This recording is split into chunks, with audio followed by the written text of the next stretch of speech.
فيلمنا بيبدأ مع بنت اسمها سيو، وبتكون طالبة بتدرس علم الأحياء، وبتبقى مهتمة بعلوم البحار والبحث عن المخلوقات البحرية. وبيبقى في حفلة في مكتب الباحثين، لكنها مش بتكون مهتمة بالحفلة، وده لأنها جادة جدا في شغلها. وبتبقى مشاركة في رحلة استكشافية على مركب لمدة أسبوع، وبيبقى معاها على المركب 6 أفراد تانيين، منهم قبطان المركب ومراته فيريال والمهندس أوميد. ولسه هنعرف أكتر باقي أعضاء الفريق. وبيبقى أوميد ومعاه عامل الصيانة بيتفقدوا المركب قبل الإبحار، وبيدخل عليهم القبطان ويقول لهم إنه هيحاول يديهم مرتباتهم المتأخرة قريب، وبيبقى باين إنه بيمر بأزمة مالية. وبعدها بيبدأوا رحلتهم، وبيبقى فيه بس 4 سراير للعدد الكبير ده، فبيقرروا إنهم هيقسموا النوم بينهم ل3 مجموعات، وكل واحد هينام ساعتين بس. فسيو قلقت لما سمعت كده، لأن قلة النوم هتخليهم يفقدوا التركيز، لكن اضطرت توافق لأن ما كانش في حل تاني. وبنروح للقبطان وزوجته اللي بيتناقشوا في خط سير الرحلة، وبنعرف إنهم هيعدوا على منطقة ممنوع الاقتراب منها، لكنهم بيخبوا الموضوع ده عن باقي المجموعة. وجت دور على سيو علشان تنام بعد العشاء، لكنها كان عندها أرق ومش جايلها نوم، فطلعت على سطح المركب. وهناك بتقابل فريال وبتحكي لها عن مغامراتهم هي وجوزها في الرحلات اللي قبل كده، لحد ما بتحكي لها قصة عن بنت كانت على نفس المركب ده مع صاحبتها، وحصل إنها فقدت صاحبتها في البحر، ومن كتر حزنها رمت نفسها في البحر وعاشت فيه للأبد. وبتقول لها إن المية اللي بتلمع في الضلمة دي هي شعر البنت اللي وهبت نفسها للبحر. وبتعدي الليلة الأولى، وتاني يوم بيشوفوا مجموعة من الحيتان حوالين المركب، بس سيو بتتفاجئ لأنها عارفة إن الحيتان بتحب تعيش لوحدها بعيد عن السفن. وبعد شوية بيتعلق المركب في حاجة غريبة، فبينزل أوميد يتفقد غرفة المحرك، وبتنزل معاه سيو، بس بيتفاجئوا لما بيلاقوا مادة غريبة لونها أخضر ومنتشرة على الجدران. فبتاخد سيو عينة منها، وفي الوقت ده بتلاحظ فريال إنهم دخلوا منطقة الحظر، وده السبب اللي خلاهم يشوفوا الحيتان. وبعدها القبطان بيطلب من سيو تنزل تشوف ايه اللي اتعلق في المركب، لأنها الوحيدة اللي عندها بدلة غطس، وكمان هي أكتر حد عنده خبرة بالكائنات البحرية. وبتنزل المية فعلا وبتشوف حاجة غريبة، مخلوق ضخم بمخالب كبيرة، وبيحاول يهاجمها لكنها بتقدر تهرب منه في آخر لحظة.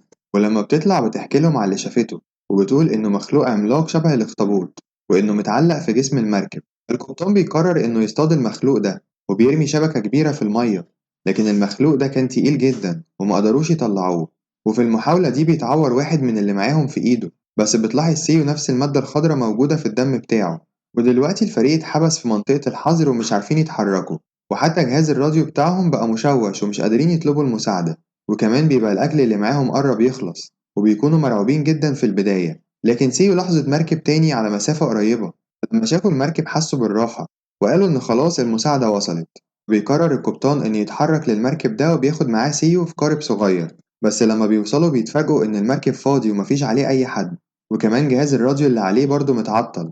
وأثناء استكشافهم للمركب بيلاقوا جثة في القبو، وبيتفاجئوا أكتر لما بيلاقوها من غير عيون. فالقبطان بيقول لسيو إنها غالبا حمى البحر، ومنع سيو إنها تقول اللي شافته لباقي الفريق. ولما بيرجعوا لقاربهم لاحظوا إن المخلوق اللي كان ماسك فيه سابه، وده خلاهم يحسوا براحة وبيقرروا يستكملوا رحلتهم. بس بدل ما يرجعوا بيقرر القبطان يدخل أكتر في منطقة الحظر، وبيطلب من فيري ترمي الشبكة وتصطاد سمك، لكنها بترفض وبتقوله إن المخلوق الغريب ممكن يتبعهم ويهاجمهم تاني لو عملوا كده، لكنه بيقول لها إنهم مضطرين يصطادوا علشان يلاقوا أكل يكملوا بيه الرحلة، وده لأن الأكل بتاعهم خلص كله تقريبا. وبيعترف لها إنه دخل المنطقة دي عن قصد، لأن مفيش حد بيجي هنا، وده مخليها منطقة غنية جدا بالسمك، وهو عاوز يصطاد أكبر كمية ممكنة علشان يبيعه ويجيب فلوس كتير تسدد كل ديونه. وبتقتنع في ريال وفعلا بترمي الشبكة، وبتقدر تصطاد كمية كبيرة جدا من السمك. وبالليل بيقعدوا كلهم علشان يتعشوا، لكن بعد العشاء حصل حاجة غريبة، وحالة صديقهم ساءت جدا فجأة، وبدأ يتحرك ناحية المية وكأنه عايز ينط فيها، لكنهم بيمنعوه في آخر وقت. وبتطلب سيو إن تفحص إيده لكنه بيرفض. وبعدها بيبدأ يحس بألم شديد في عينه، وسيو حست بحاجة مش طبيعية في عينه، لكن لما القبطان فحصه ما شافش أي حاجة، وقال له إنه محتاج يرتاح بس مش أكتر.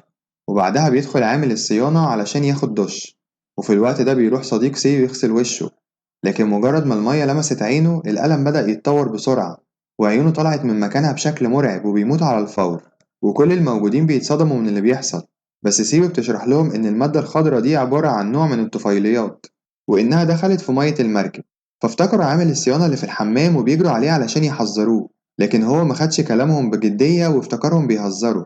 وفجأة المية وقفت وهو تحت الدش، وظهر الطفيلي اللي بيهاجمه ويسبب له إصابات خطيرة.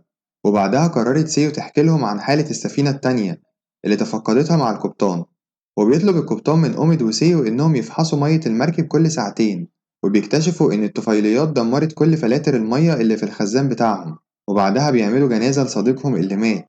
بس بتلاحظ سيو وجود الطفيلي تاني على المركب، فبتاخد عينة جديدة وتفحصها تحت الميكروسكوب، واكتشفت إن المادة دي عبارة عن بكتيريا الحوت، وإن الطفيليات بدأت تبيض وتتكاثر فيها، وده وتر سيو جدا لما اكتشفته.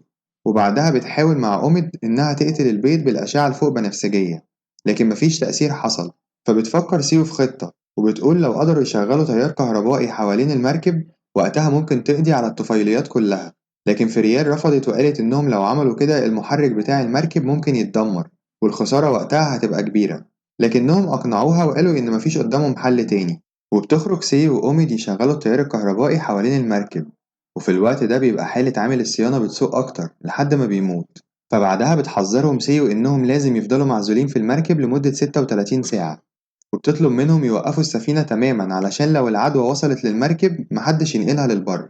لكن فريال والقبطان بيرفضوا يوقفوها، فبتقرر سيو إن توقف مروحة المركب باستخدام السلك، وده خلى الكل يتضايق منها حتى الست العجوزة بتضربها. وبعدها سيو بتقنعهم يفحصوا عينيهم علشان يتأكدوا من العدوى، فبيفحصوا عيون بعض وما بيكونش في حد مصاب. لكن لما وصل الدور على القبطان بيرفض يفحصها، فزوجته فريال أصرت تفحصه بنفسها، واكتشفت إنه مصاب بعدوى. فبيعترف وقتها إنه خبى عنهم حقيقة، وإنهم لسه في منطقة الحظر، وإنه عمل كده علشان محتاج يصطاد سمك تاني ويكسب فلوس أكتر. وقتها بيتعصب كل الموجودين وبيكونوا طالعين لسطح المركب، لكن فجأة بتقرر الست العجوزة تهاجم سيو على السلم، وكأنها هي المسؤولة عن اللي هما فيه. بتزقها سيو وبتقع من على السلم وبتموت على الفور. وعلى الجانب التاني بتفضل فريال مع القبطان في لحظاته الأخيرة لحد ما بيموت هو كمان. فبعدها بتقرر فريال إن تاخد قارب النجاة وتمشي لوحدها، ورغم تحذير أوميد ليها إن ده خطر لكنها ما بتسمعش الكلام وبتسيبه وتمشي. وبيفضل سي وأوميد لوحدهم على المركب، وبيسمعوا صوت جاي من القبو. بيروحوا في اتجاه الصوت وبيكتشفوا وجود طفيلي في خزان المية، بيبقى اتغذى على باقي الطفيليات علشان يكبر. فبتجيلهم فكرة إن يسخنوا الخزان علشان يطردوا الطفيلي من المركب. بعدها بيفتحوا الخزان وبيشوفوا الكائن وهو بيبعد عنهم في المية، فبيفهموا إن الطفيليات أكلت أرضية المركب، والمركب بقى على وشك الغرق. فبيولعوا النار في المركب علشان يبقى إشارة استغاثة، وبعدها بيهربوا من المركب لقارب النجاة. لكن أوميد بيبقى متردد لأنه ما بيعرفش يعوم، لحد ما بيقع في المية وبترفض سيو إنها تسيبه وبتنزل تنقذه، وبتقدر تطلعه تاني للقارب. وبيشوفوا سفينة على مسافة قريبة وبتكون جاية ناحيتهم، بس بتلاحظ سيو إنها اتصابت وهي بتنقذ أوميد، وبيحاول أوميد يلاقي طريقة ينظف بيها الجرح، لكنها بتعرف إن كده خلاص وإنها بقت مصابة بالعدوى. فبتقرر تنط تاني للبحر وبتضحي بنفسها علشان ما تنشرش العدوى للبر، وبكده يبقى أوميد هو الناجي الوحيد من الرحلة دي.